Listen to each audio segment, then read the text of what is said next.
Есть старая блесна. Арканзас Виглер. Когда-то, еще 79 лет назад, она ловила. И ловила честно. Сегодня я дам ей новую жизнь. Теперь у нас есть форма. Шаблон для будущих копий. Беру лист легированной стали толщиной 0,8 мм. По шаблону переношу контур.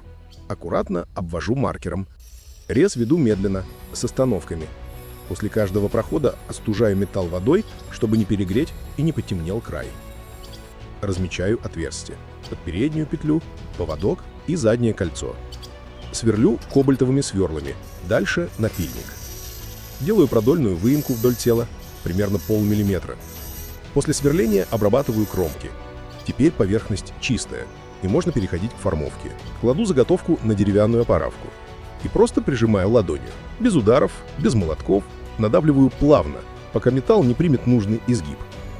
Главное, чтобы верхняя часть чуть приподнялась. Так блесна потом будет качаться в воде, как раненый малек. Естественно и живо. Дальше оснастка. Использую нержавеющую проволоку диаметром 1 мм. Она упругая, форму держит надежно. Ставлю переднюю петлю, заднее отверстие, в хвосте простое заводное кольцо. Финальная полировка – важный момент. Поверхность довожу до мягкого матового блеска. Пишите в комментариях, как вы считаете, нужна покраска или нет. Ставим глаза. Цвет шартрез.